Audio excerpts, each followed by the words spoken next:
A kú dédé ìwé gbogbo etí tó ń gbọ́ mi àti ojú tó ń wò mí. Ẹ káàbọ̀ sí ìkànnì Àtẹnuwẹ́jọ TV lábala tí a pè ní àlàáfíà làgbà. Ètò yìí ni ètò tí a ti ń sọ nípa lílo ewé àti egbò fún ìtọ́jú ara ẹni gẹ́gẹ́ bí a ti gbọ́ láti ọ̀dọ̀ àwọn bàbá wa láyé àtijọ́, gẹ́gẹ́ bí ìwádìí tí a ṣe lórí lílo ewé àti egbò. Bí ẹ bá wo ojú ìwòran yín, ẹ ó rí wípé ewé kan wà ńbẹ̀. Ewé yìí ni àwọn Yorùbá ń pè ní ewé Bomubomu. A ò mọ orúkọ tó ń pè ní bòmí, ṣùgbọ́n nílẹ̀ Yorùbá Bomubomu ni wọ́n ń pè.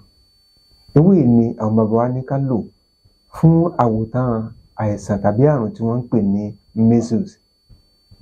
Measles yìí nílẹ̀ Yorùbá wọ́n ń pè ní ìgbóná. Ìgbóná yìí, bí a bá fẹ́ mọ àpẹẹrẹ bó ṣe máa ń ṣe ni, a ó rí wípé ara onítọ̀hún á máa gbóná, bákan náà ojú ẹ̀ á máa pọ́n. Wọ́n lè ti lo oríṣiríṣi oògùn tí kò lọ. Bó bá wá rí bẹ́ẹ̀, àwọn bàbá wa wọ́n ní ká lo ewé Bomubomu yìí. Báwo ni wọ́n ṣe ní ká lò? Kí n tó tẹ̀síwájú, màá rọ̀ wá pé ẹ bá wa pín ètò yìí, ẹ sì bá wa subscribe sórí ẹ̀, ẹ bá wa love ẹ̀, ẹ sì like ẹ̀ bákan náà. Iná ò ní tán owó yín.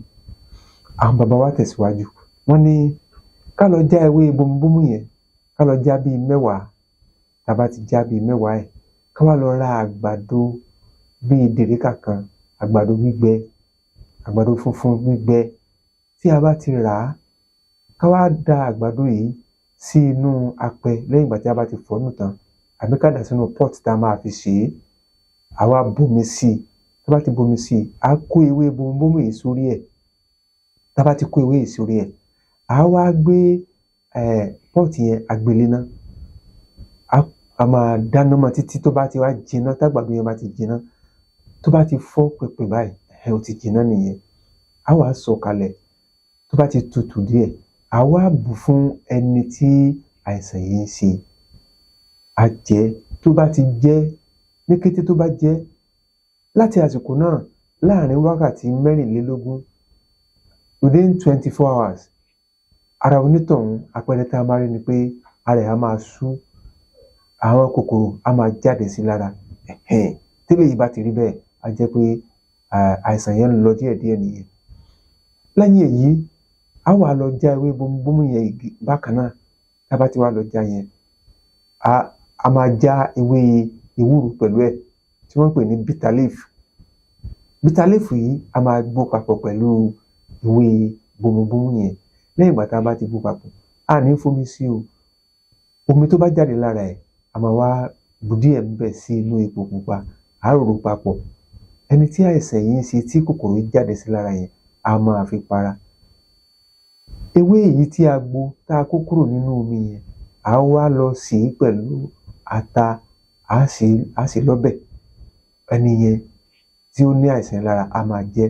Tó bá ti ń jẹ yẹn, ìyẹn ni a máa pa àìsàn yẹn tó wà nínú. Ní kété tó bá ti ń ṣe léyìí, a rí wípé ara gbígbóná yẹn á ti lọ pátápátá, ojú ẹ̀ á sì ti máa wálẹ̀. Láàárín wákàtí 24 sí ọjọ́ 4, a rí wípé àìsàn yìí ó ti lọ. Ìtumọ̀ sí wípé ewé Bomubomu yẹn ó lọ ṣiṣẹ́. Gbogbo ẹ̀yin tẹ́ ń gbọ́ mi, ẹ má ṣàlàyé bá wa share program yìí kó lè jẹ́ àǹfààní fún àwọn tí wọn ò gbọ́ mi báyìí. Ẹ sì bá wa love ẹ̀, bá wa like ẹ̀, ẹ bá wa subscribe sórí ẹ̀. Iná ò ní tán owó yín. Eléyìí ni àǹfààní tí a ó rí jẹ lórí lílo ewé Bomubomu fún ìtọ́jú measles lénìí. Títí a ó fi mọ́ tó tẹ̀síwájú, títí ọjọ́ mìíràn tá a ó fi mọ́ pàdé, tá a máa tẹ̀síwájú nínú lílo ewé oríṣi míì fún àìsàn míì.